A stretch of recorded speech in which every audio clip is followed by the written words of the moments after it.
আমার মহাপ্রভুর সঙ্গ পেয়ে মহাপ্রভু তো সদা সর্বদা হরিনাম সদা স্মরণ মরণ আস্বাদন করতেন, বিতরণ করতেন। অন্তরঙ্গ ভক্ত বৈষ্ণবরা মহাপ্রভুর সঙ্গ পেয়ে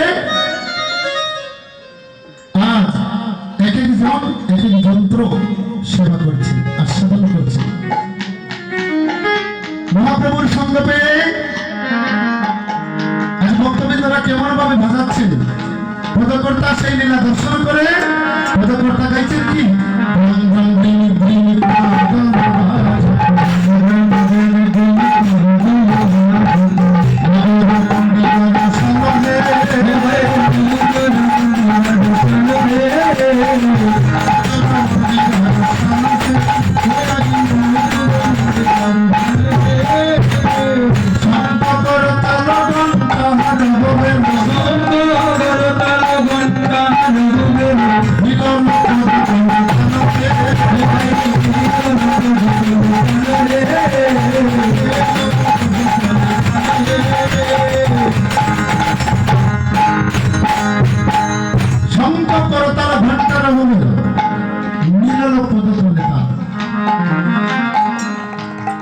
মহাজন সিদ্ধান্ত দিয়েছেন মহাপ্রভুর হরিনাম সংকীর্তনে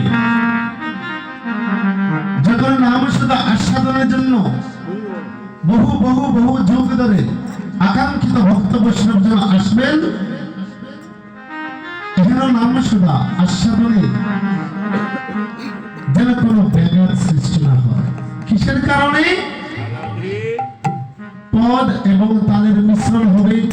আগামী কাল এই শ্রী অঙ্গনে হরিনাম সদা বিতরণ হবে পদ এবং তালের মিশ্রণে।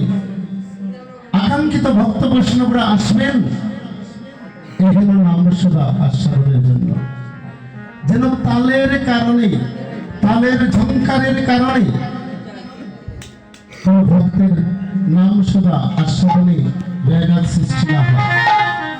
এটা মহাজন সিদ্ধান্ত দিয়েছে।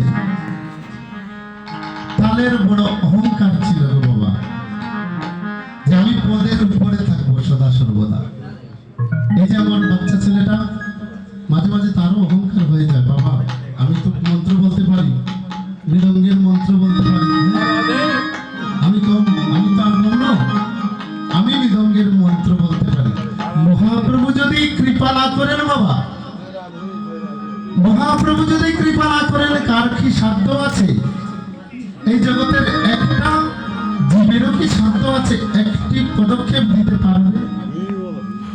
আমার প্রভুর ইচ্ছা ব্যতীত একটি বৃক্ষের একটি পত্র নড়ে না গো বাবা।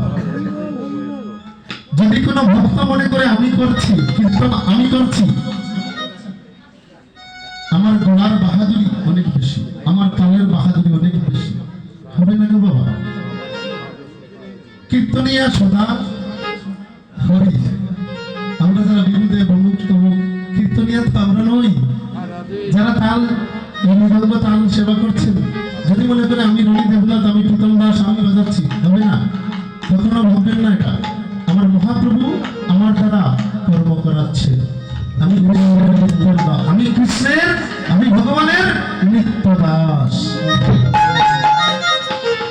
ওদের এরকম অহংকার হয়েছিল, তালের অহংকার হয়েছিল, আমি পদের উপরে থাকবো, এমন ভাবে তাল বাজাবো পদ শুনতে দেব না, এমন ঝংকার দেব আমারটা সবাই শুনবে। মহাপ্রভু বলছেন একটু দাঁড়াও, তোমার অহংকারটা পদদলিত হবে। সেদিন তালের অহংকার দর্প হরণ করেছিলেন, দর্প হরণ করেছিলেন স্বয়ং মহাপ্রভু। বলছেন তুমি সর্বদা পদের নিচে থাকবে, যেন আমার ভক্ত নাম শুধু আস্বাদনে আসবে, আমার ভক্তের নাম শুধু আস্বাদনে যেন বিন্দু পরিমাণ ব্যাঘাত না হয়। তাই এই দুইজন আমার খুবই প্রিয়। আসলে সবাই আমরা একই পরিবারের সদস্য, আমার অত্যন্ত প্রিয়। আমি সদা সর্বদা ওদেরকে বলি যে বাবারা তাল ডায়মন্ড ভাবে বাজাবে, যেন মহাপ্রভুর নাম শুধু বিতরণে ভক্ত বৈষ্ণবের মনে কোনো ব্যাঘাত না হয়, এটা খেয়াল রাখবে বাবা। ওদের জন্য আশীর্বাদ করবেন যেন ওরা জন্মে জন্মে মহাপ্রভুর চরণ সেবার দাস হয়ে থাকে। হরি বল।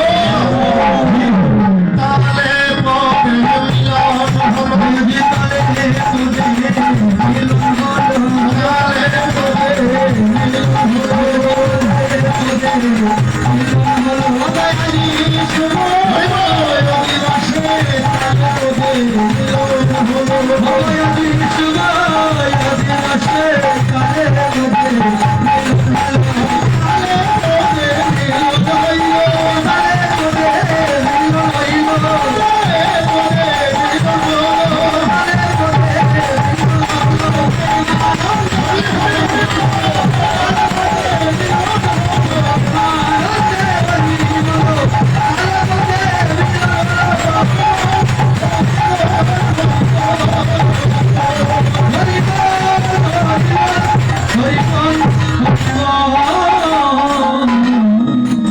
মহাপ্রভু যখন অন্তরঙ্গ ভক্তবৎসলগণকে নিয়ে এই নাম সদা স্মরণ মনন সাধন করছেন, ওই চলার সময়ে আমার মহাপ্রভুকে দর্শন করে অন্তরঙ্গ ভক্ত যারা, মহাপ্রভুর চরণে দাস যারা, মহাপ্রভুকে যারা প্রাণাদিক প্রিয় ভালোবাসতেন, তারা মহাপ্রভুকে ভালোভাবে দর্শন করছেন আর মনে মনে আরূপে মহাপ্রভুর সেবায় নিজেকে নিয়োজিত করছেন। কেমন ভাবে?